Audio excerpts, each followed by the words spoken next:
One of the things I hear over and over and over again from my clients is, Rachel, I am so afraid of the unknown. I want things to be predictable. I want to know exactly what's coming. So let's talk about the fear of the unknown and how we can handle it.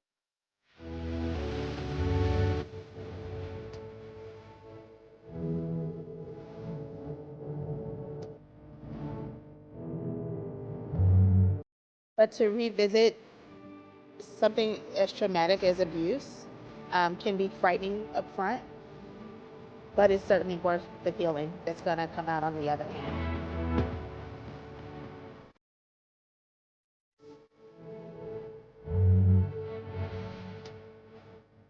So, to start off, I want to share with you a poem.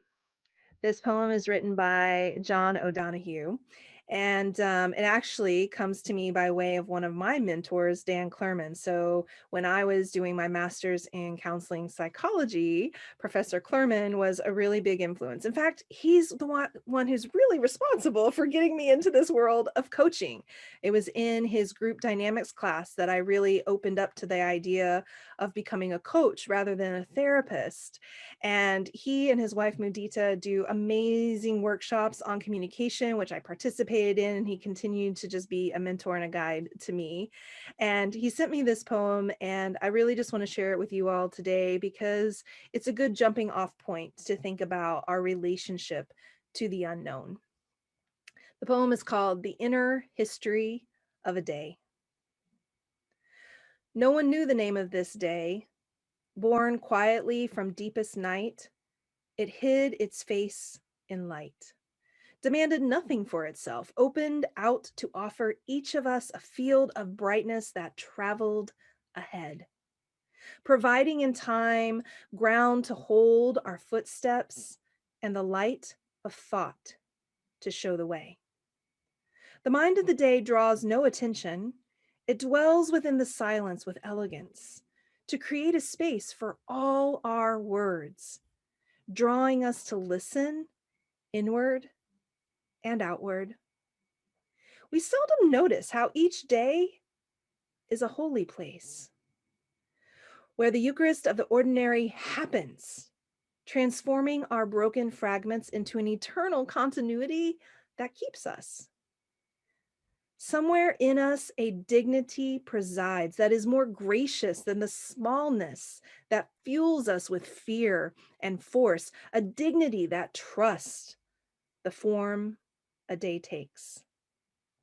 So at the end of this day, we give thanks for being betrothed to the unknown and for the secret work through which the mind of the day and wisdom of the soul become one. Oh man, betrothed to the unknown. Wow. You know, one of the things that we all experience, for those of us who've gone through sexual trauma, is being caught off guard. There ever, if there isn't a sign, there isn't a doorway that says, hey, through here, abuse and trauma, that we decide to walk through. That's not what happens. Abuse always catches us unawares. And in that moment, many of us decide, no, thank you. I do not want unpredictability. I do not want to be surprised. And so our relationship to the unknown becomes distorted, and we begin to try to control everything. We try to manage ourselves, we try to manage others in order to eliminate the unknown. But folks, I'm sorry to tell you, it's not going to happen. What's absolutely amazing and wonderful to tap into, if you can handle that for just a moment, to take a breath and to check in and see, how often do I actually face the unknown in any day? I have news for you. Every single day that you wake up, you are facing the unknown. No matter what's on your calendar or your to do list or scheduled for the evening, There are things that we think, yep, that's what's going to happen. That's how it's going to go. And sometimes it does, but oftentimes it doesn't. So we wake up every single day with the unknown right there with us. And this can be a place of actual joy and curiosity and exploration and adventure. So I really want you to tune in and start to reframe the way that you think about unknown.